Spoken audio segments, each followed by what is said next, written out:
بسم اللہ الرحمن الرحیم۔ شروع اللہ کے نام سے جو بڑا مہربان اور نہایت رحم کرنے والا ہے۔ ناظرین، آج کی ویڈیو میں ہم غزوہ تبوک کے واقعات کے بارے میں جان سکیں گے۔ اس غزوہ کی مشکلات اور منافقین کے کردار کو جانیں گے۔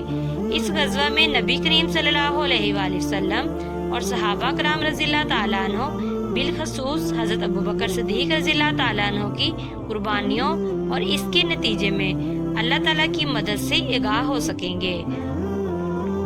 غزوہ تبوک 9 ہجری میں ہوا۔ تبوک ایک مشہور مقام ہے جو مدینہ منورہ سے دمشق کے راستے پر واقع ہے۔ اس علاقے میں موجود پانی کے ایک چشمے کا نام تبوک تھا۔ اسی مناسبت سے اس غزوے کا نام بھی غزوہ تبوک پڑ گیا۔ معرکہ موتا کے بعد رومی سلطنت نے مسلمانوں پر حملہ کرنے کا ارادہ کیا۔ لسانی قبائل جو شام میں رومیوں کے زیر اثر تھے اور مسیحی مذہب سے تعلق رکھتے تھے، ان کو کیسر روم ہرقل نے اس لڑائی کے لیے ابھارا۔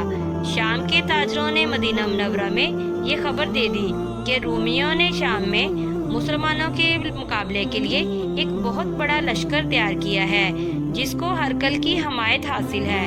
نبی کریم صلی اللہ علیہ وآلہ وسلم کو جب اس کی اطلاع ملی تو آپ صلی اللہ علیہ وآلہ وسلم نے رومیوں سے جنگ کی تیاری کا حکم دیا۔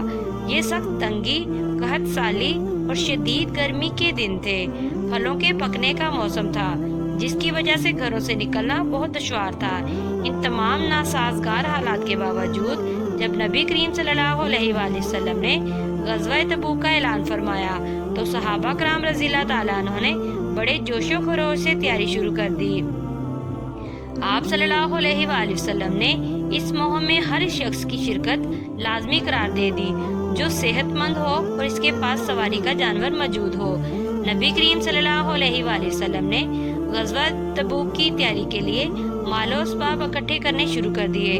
نبی کریم صلی اللہ علیہ وآلہ وسلم کے حکم پر صحابہ کرام رضی اللہ تعالیٰ عنہ نے اپنا مال و دولت آپ صلی اللہ علیہ وآلہ وسلم کے قدموں میں نچھاور کر دیا۔ حضرت ابوبکر صدیق رضی اللہ تعالیٰ عنہ نے اپنے گھر کا سارا مال نبی کریم صلی اللہ علیہ وآلہ وسلم کی خدمت میں پیش کر دیا۔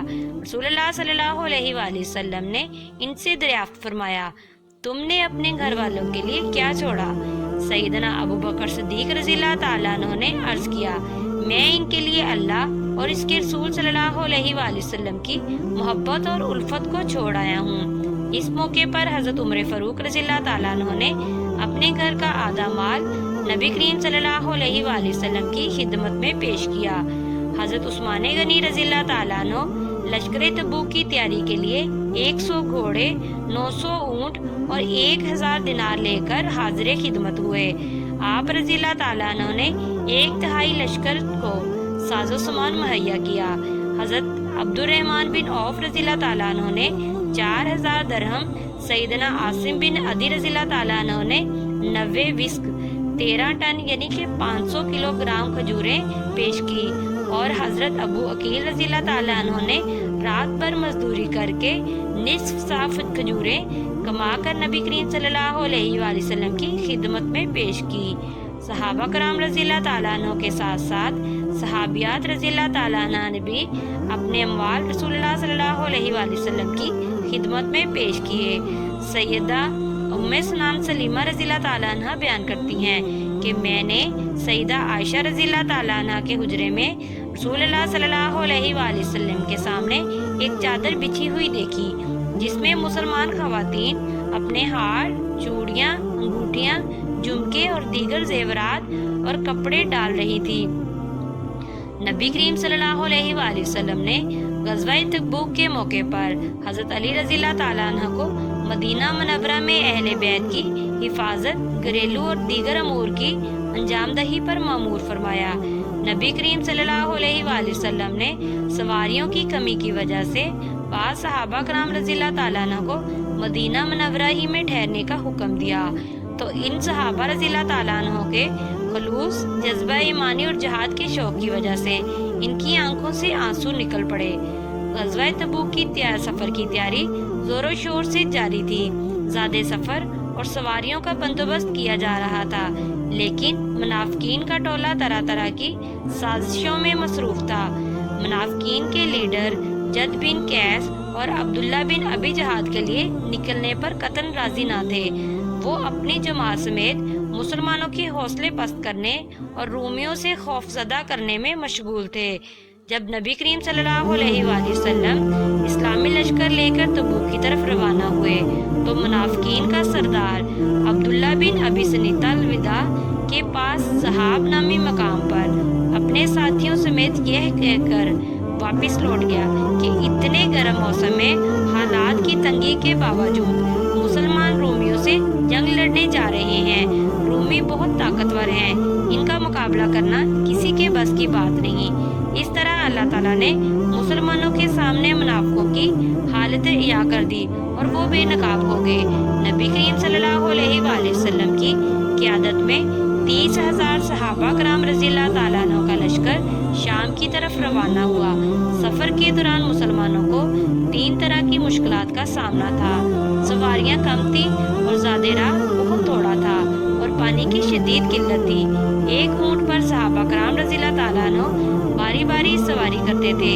مٹھی بھر کھجوریں کئی افراد میں تقسیم ہو جاتی تھیں۔ مسلمانوں نے 805 کلومیٹر کا یہ فاصلہ انتہائی استقامت، صبر و تحمل اور جواں مردی سے طے کیا۔ سامان کی کمی اور سفر کی تکلیف کی وجہ سے اسے جیش العسر یعنی تنگی کا لشکر بھی کہا جاتا ہے۔ مسلمانوں کی جرأت مندانہ پیش قدمی کو دیکھتے ہوئے رومی فوج اسلامی لشکر کے مقابلے کی ہمت نہ کر سکی۔ اس غزوہ میں مسلمانوں کو بغیر لڑائی کے فتح حاصل ہوئی۔ نبی کریم صلی اللہ علیہ وآلہ وسلم صحابہ کرام رضی اللہ تعالیٰ عنہ کے ساتھ تبوک کے مقام پر 20 دن قیام فرمانے کے بعد مدینہ منورہ واپس لوٹ آئے۔ مدینہ منورہ واپسی پر عورتوں اور بچوں نے نبی کریم صلی اللہ علیہ وآلہ وسلم کا والہانہ استقبال کیا۔ غزوہ تبوک میں سیدنا کعب بن مالک، حلال بن امیہ اور مرارہ بن ربیع رضی اللہ تعالیٰ عنہ کے بغیر کسی معقول وجہ کے غزوہ تبوک میں شرکت کرنے سے رہ گئے تھے۔ غزوہ تبوک سے واپسی پر نبی کریم صلی اللہ علیہ وآلہ وسلم کے پوچھنے پر جب منافقین جھوٹے بہانے تراش رہے تھے تو انہوں نے آپ صلی اللہ علیہ وآلہ وسلم کی خدمت میں حاضر ہو کر سچ سچ بتا دیا اور آپ صلی اللہ علیہ وآلہ وسلم سے معافی طلب کی۔ آپ صلی اللہ علیہ وآلہ وسلم نے ان کے بیانات قبول کرتے ہوئے ان کی توبہ کی قبولیت اللہ تعالیٰ کے سپرد کر دی اور صحابہ کرام رضی اللہ تعالیٰ عنہ کو ان سے بات چیت کرنے سے منع کر دیا۔ اس معاشرتی مقاطع کو 50 دن گزر گئے جو ان کی زندگی کے مشکل ترین دن تھے۔ اللہ تعالیٰ نے نبی کریم صلی اللہ علیہ وآلہ وسلم کی طرف وحی نازل فرمائی اور ان کی توبہ قبول فرما لی۔ صحابہ کرام رضی اللہ تعالیٰ عنہ حضرت کعب رضی اللہ تعالیٰ عنہ کو مبارکباد دے رہے تھے اور کہہ رہے تھے مبارک ہو، اللہ تعالیٰ نے تمہاری توبہ قبول فرما لی اور تمہیں معاف فرما دیا۔ حضرت کعب بن مالک رضی اللہ تعالیٰ عنہ مسجد نبوی صلی اللہ علیہ وآلہ وسلم میں نبی کریم صلی اللہ علیہ وآلہ وسلم کی خدمت میں حاضر ہوئے۔ آپ صلی اللہ علیہ وآلہ وسلم کا چہرہ مبارک خوشی سے چمک اٹھا۔ آپ صلی اللہ علیہ وآلہ وسلم نے فرمایا، تمہیں آج کا دن مبارک ہو، یہ دن ان تمام دنوں سے مبارک ہے جو تمہاری پیدائش کے بعد سے آج تک تم پر گزرے ہیں۔ حضرت کعب رضی اللہ تعالیٰ عنہ نے عرض کیا، اے اللہ کے رسول، یہ معافی آپ کی طرف سے ہے یا اللہ تعالیٰ کی طرف سے؟ آپ صلی اللہ علیہ وآلہ وسلم نے فرمایا، یہ معافی اللہ تعالیٰ کی طرف سے ہے۔ حضرت کعب رضی اللہ تعالیٰ عنہ نے عرض کیا، اے اللہ کے رسول صلی اللہ علیہ وآلہ وسلم، چونکہ اللہ تعالیٰ نے مجھے سچ بولنے کی برکت سے نجات دی، اس لیے میں یہ عہد کرتا ہوں کہ جب تک زندہ رہوں گا ہمیشہ سچ بات ہی کہوں گا۔ اللہ تعالیٰ نے مجھے سچ بولنے کی وجہ سے کس قدر حسین انداز میں نوازا ہے۔